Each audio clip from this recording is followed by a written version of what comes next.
I did grow up in a very sheltered, overprotective household, displaced anger, parents with no emotional intelligence. So this memory that I'm thinking about is when I would always ask to go somewhere, and it was like everything possible to make it so I could not go nowhere without that person having to blatantly say no. It was like a game to them, it felt like, of making it so I couldn't go nowhere. So majority of the time, the situation, this is around the time I'm in high school, so this is a decent time to be asking to go places. I'm asking to go with my friends to the mall. I'm asking to go to the mall with my friends. Then this one specific time, he says I can go to the mall. This is new. This is a first. He says I need to be back at this specific time. He says I need to be back. Let's say if I go to the mall, I might as well get on the bus and come back. So I'm like, what am I supposed to do? That's not enough time. I'm not gonna be able to even go to any stores. He's like, that's what I told you. If you're not gonna go, then you're not gonna go. Like, that was always the energy, right? Retelling stuff gets me annoyed because I'm just so angry. Because I'm like, I just remember how angry and confused and just irritated I was. But I could not have an attitude, even though someone is pretty much taunting me and literally making things unfair. Literally knowing it's unfair, but still saying, oh, my rules, basically to want to feel superior, right? So I also had to hold my attitude back, or I'm going to get told I can't go because I have an attitude. This is where I kind of learned how to suppress my emotions. This is why it's really hard for me to use my emotions or even acknowledge that I have emotions, because of how much I had to like try not to trigger this person, even though they were triggering me, knowing that they were doing that. So let's just give the example. I had to leave to go to the mall at 1 to get on the bus, and he told me to be back at like 3. So I already had to walk to the bus stop. I'm saying like from 1 o'clock, he's telling me to be home by 3.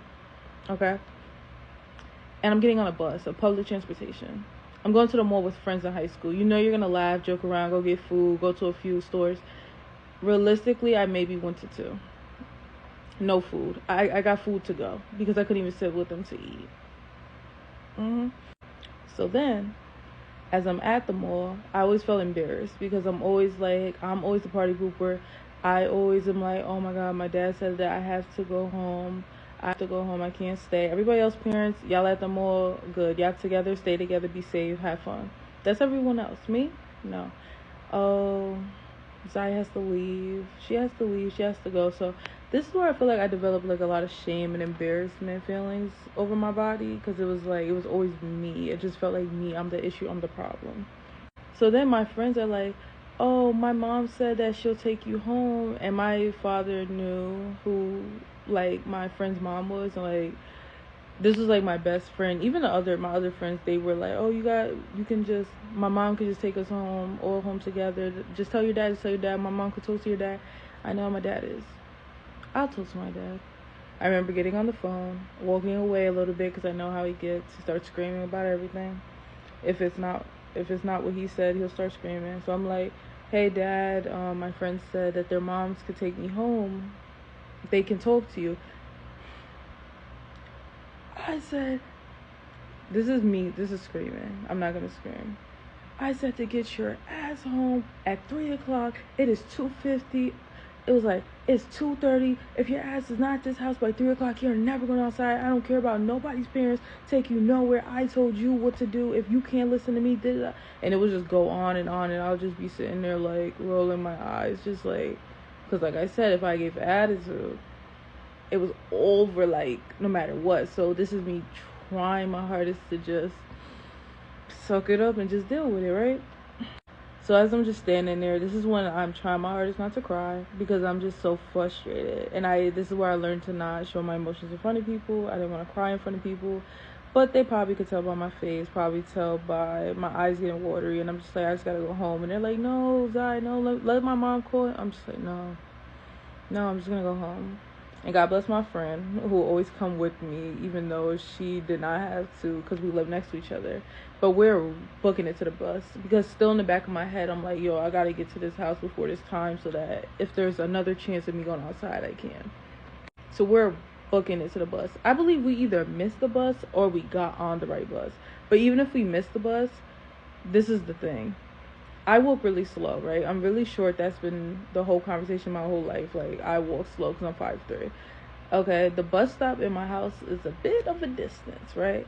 So I think I got off the bus maybe at like 2:55, and I hit the corner of my house at 3 o'clock, but it still was a little walk. So I believe that by the time I got to like right in front of my house, it was maybe 3:02. And if you did not grow up the way I did, you're like, what does that matter? What does that matter? Um, I think memories are a weird thing because the fact that I remember this, I can close my eyes. That's why you may see me close my eyes or looking off. Like, the fact that I could remember this, but y'all can't see it, is crazy. Because if you could see what I see and know when I say I hit the corner to my house, that means he's seen me. Because when I hit the corner, I seen him standing outside on the steps. When I got close enough, he starts screaming, like, didn't I tell your ass to be here at 3 o'clock? It's 3:02. I'm just like, what the? I'm just like, are you serious? In my head, right? Because my face is done. Like, my attitude, this is why people say I'm a resting bitch. My face is done because I'm just so fed up at this point. I think I done told everybody on my phone, texted everybody, don't text my phone. My dad's about to take my phone. I already know what's about to happen. As soon as I get closer to the house, get your ass in that house. Go in your room. Go clean something. Give me your phone. I'm taking your phone. You don't listen. You didn't do what I said. Don't ever ask to go outside again. Don't ever ask to go outside again because I'm here 2 minutes late when you see me at the corner. And then I feel like all I did, because at this point I'm used to this. At this point, I know he doesn't want me to live my life. At this point, I know he's crazy. But you know what?